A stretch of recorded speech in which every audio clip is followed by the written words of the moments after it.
मुजिंग गुआनशुन का पीछा कर रहा था और बहुत ही गुस्सा था कि मेरा अंदाजा सही निकला। मेरा नेबर गुआनशुन ही है। अगर आज वो मेरे हाथों पकड़ा गया तो कसम से नेक्स्ट ईयर में उसकी डेथ एनिवर्सरी भी इस दिन सेलिब्रेट करूंगा। तभी गुआनशुन उसके पीछे से आया कि मेरे ब्यूटी तुम किसे ढूंढ रहे हो। अचानक से गुआनशुन उसके पीछे से आया तो मुजिंग डर गया था और वो गिरने वाला था। तो गुआनशुन ने उसे संभाला और गले लगाया कि मेरे ब्यूटी अपना ध्यान रखो, तुम इतना ज्यादा एक्साइट क्यों हो रहे हो। मुजिंग ने गुस्से से उसके सर पे घूंसा लगाया तो गुआनशुन रोने लगा कि तुम मेरे साथ ऐसा क्यों कर रहे हो। मुजिंग ने कहा कि गुआनशुन तुम अब और कितनी देर तक मुझसे ये छुपाने वाले हो। गुआनशुन ने कंफ्यूजिंगली कहा कि मैं तुमसे क्या छुपा रहा हूँ। मुजिंग ने कहा कि अब झूठ बोलना बंद करो, मैं जानता हूँ कि तुम इस वक्त यहाँ पे क्यों आए हो। गुआनशुन ने बताया कि हाँ, तुम्हें जो सारे गिफ्ट मिले हैं वो मैं तुम्हें देने आया हूँ। और उसने कार की डिक्की खोल के दिखाया कि देखो ये सारे तुम्हारे फैंस ने भेजे हैं। तुम्हारे मैनेजर ने मुझे ये कहा था कि मैं तुम्हें ये सारे दे आऊँ। मुजिंग सोचने लगा कि लगता है कि मुझसे गलती हो गई और गुआनशुन अंदर से प्राउड फील कर रहा था कि मैं कितना बड़ा जीनियस हूँ। और वो मुजिंग का स्कार्फ हटाते हुए कहता है कि तुमने इसे क्यों पहना है, क्या तुम छुपके से मेरा पीछा कर रहे थे।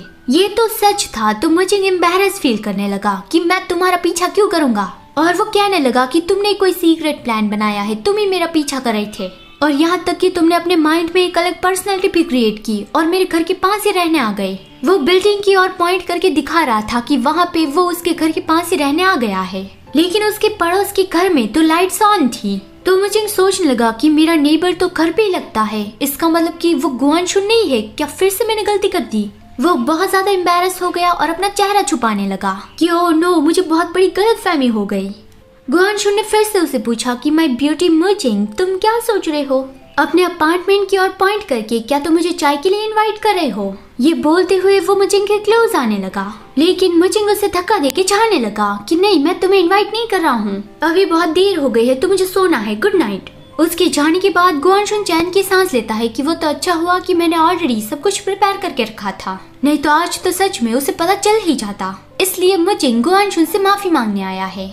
माफी मांगते वक्त मुजिंग का फेस रेड हो रहा था और गुआनशुन कुछ कह ही नहीं रहा था। तो मुजिंग ने कहा कि मैंने ऑलरेडी तुमसे माफी मांग ली है और अगर तुम कोई जवाब नहीं देने वाले तो फिर मैं ऐसा मान लेता हूँ कि तुमने मेरी माफी एक्सेप्ट कर ली है। इतना कहकर वो जाने लगा, लेकिन गुआनशुन ने उसका हाथ पकड़ के उसे रोक लिया और कहा कि मुझे तुम्हारी माफी नहीं चाहिए, क्योंकि अब जबकि तुमने मेरे सर पे घूंसा मार ही लिया है तो फिर मैं चाहता हूँ कि तुम मेरी एक शर्त मान लो और जो सब कुछ हुआ था हम उसे भूल जाएंगे।